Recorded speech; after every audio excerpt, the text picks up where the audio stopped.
السلام علیکم viewers, welcome to my YouTube channel Dilchasp point. تجسس، کھوج اور تلاش ہی ہے جس نے اس انسان کو اس کائنات کے سربستہ رازوں سے پردہ اٹھانے پر اکسایا ہے۔ آج میں اس ویڈیو میں آپ لوگوں کے ساتھ شیئر کروں گا کہ قدیم مصر میں کیسے لوگ ممیز منایا کرتے تھے۔ جب کوئی انسان مر جاتا تھا تو اس کی لاش کو کیسے مسالہ جات لگا کر ان کے لاش کو ان کے جسموں کو سیو کیا جاتا تھا، اور ان کے جسم میں سے کیا کیا نکالا جاتا تھا، ان کو کہاں سٹور کیا جاتا تھا، اور وہ کام کون کرتے تھے اور کیسے کرتے تھے، وہ ساری ڈیٹیل آپ کو آج اس ویڈیو میں بتائی جائے گی۔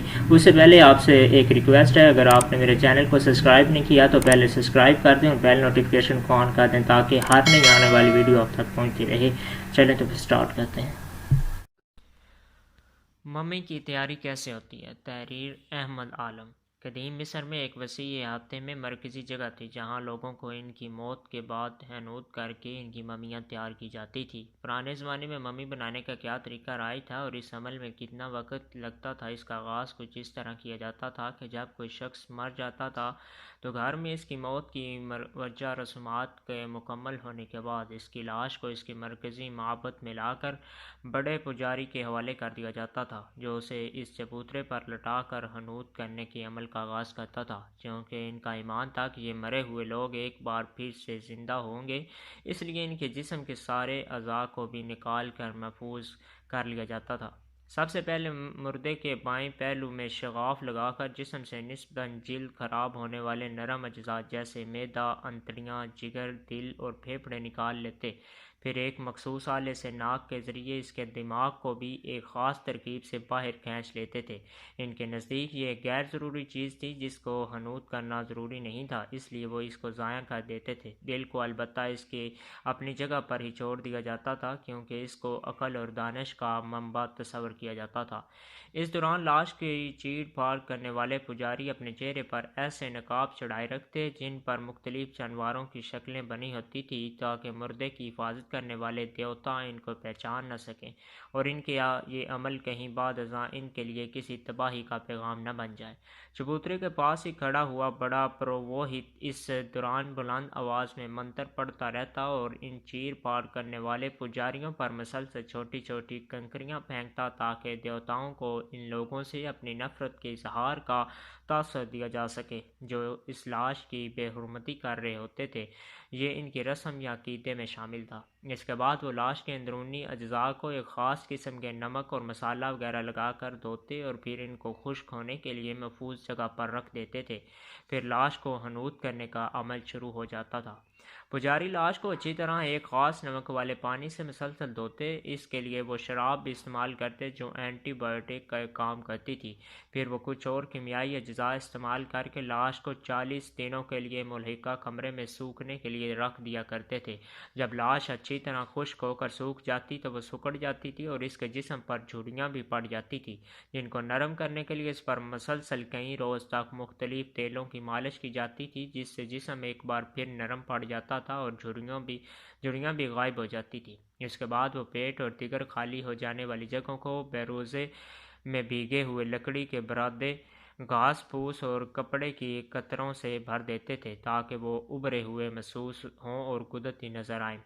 آخری مرحلے میں وہ اس پر موم اور تیل میں ڈوبی ہوئی سوتی پٹیوں کو باندھنا شروع کیا جاتا۔ پٹیوں کی کچھ پرتوں کو لپٹنے کے بعد ان میں مرنے والے کا نام اور قبیلے یا سوسائٹی میں اس کے مقام کے بارے میں لکھی ہوئی لکڑی کی چھوٹی چھوٹی تختیاں رکھ دی جاتی۔ اس کے علاوہ مردے کی مالی حیثیت کے مطابق ان پٹیوں میں طلائی زیورات، قیمتی پتھر یا ہیرے جواہرات وغیرہ بھی رکھ جاتے تھے۔ علاوہ ازاں پٹیوں کے آخری سرے پر ایک بار پھر مردے کے نام وغیرہ تحریر کر کے ان کے اوپر کوئی گوند نما مسالہ ڈال کر جوڑ دیا جاتا تھا۔ اب گویا لاش کے حنوط کرنے کا عمل مکمل ہو گیا۔ اسی دوران جب جسم کے اندر سے نکالے گئے اجزاء خشک ہو جاتے تو ان کو بھی ایک خاص طریقے سے حنوط کر کے مٹی سے مزین مرتبانوں میں رکھ دیا جاتا تھا۔ یہ 4 مرتبان ہوتے تھے جن کے ڈھکن مختلف اشکال اور جانوروں کے چہروں سے مشابہ ہوتے تھے۔ یہ ان کی 4 اہم دیوتاؤں سے مشابہت رکھتے تھے۔ ان کے عقیدے کے مطابق یہ ان کے اجزاء کی حفاظت کے ذمہ دار تھے۔ ایک مرتبان کا ڈھکن گیدڑ، ایک عقاب، ایک ببون بندر اور ایک انسانی شکل میں بنا ہوا ہوتا تھا۔ ہر ایک مرتبان جسم کے مخصوص حصے کو حنوط کرنے کے کام آتا تھا۔ مثلاً گیدڑ کے ڈھکن والا مرتبان معدے اور عقاب والا انتڑیوں کے اجزاء کے لیے مخصوص ہوتا تھا۔ اسی طرح بندر کے ڈھکن والے مرتبان میں متوفی کے پھیپھڑے رکھے جاتے تھے اور انسانی چہرے والا مرتبان اس کے جگر کے لیے مخصوص تھا۔ بعد ازاں ان مرتبانوں میں ایک خاص قسم کا تیل اور کچھ دوسرے کیمیائی اجزاء ڈال کر اوپر ڈھکن سے بند کر کے مستقل طور پر سیل کر دیا جاتا تھا۔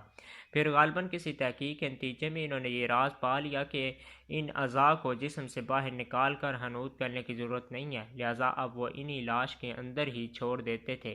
تاہم اپنی مذہبی روایات اور اعتقاد کے مطابق 4 خالی مرتبان ممی کے پہلو میں رکھ دیے جاتے تھے۔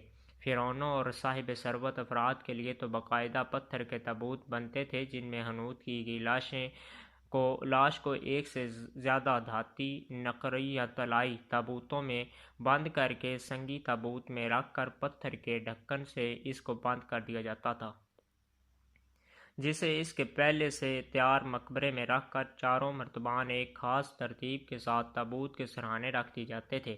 پھر مقبرے کو وزنی پتھر کی سیلوں سے دروازے بند کر کے ہمیشہ کے لیے سیل کر دیا جاتا تھا۔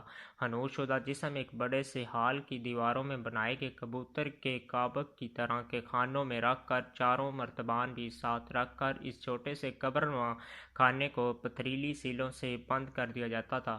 یہ ایک طرح سے ان کا عمومی قبرستان تھا۔ یہی وجہ تھی کہ کھدائی کے دوران ایسے اجتماعی مدفونوں سے ہزاروں کی تعداد میں عام قسم کی ممیاں برآمد ہوئی تھیں۔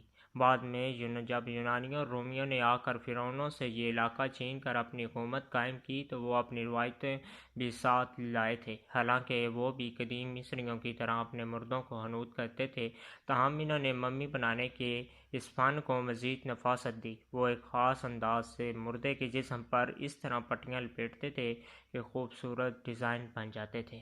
یہ تھی کچھ انفارمیشن جو قدیم مصری زمانے میں کس طرح ممیاں بناتے تھے اس کے ریلیٹڈ جو آپ کے لوگوں کے ساتھ شیئر کرنی تھی۔ آئی ہوپ سو کہ آپ کو یہ ویڈیو پسند آئی ہوگی۔ اگر آپ کو یہ ویڈیو انفارمیٹیو لگی ہے تو ویڈیو کو لائک کر دیں اور اپنے دوستوں کے ساتھ شیئر کریں۔ اپنا خیال رکھیے گا۔ اللہ حافظ۔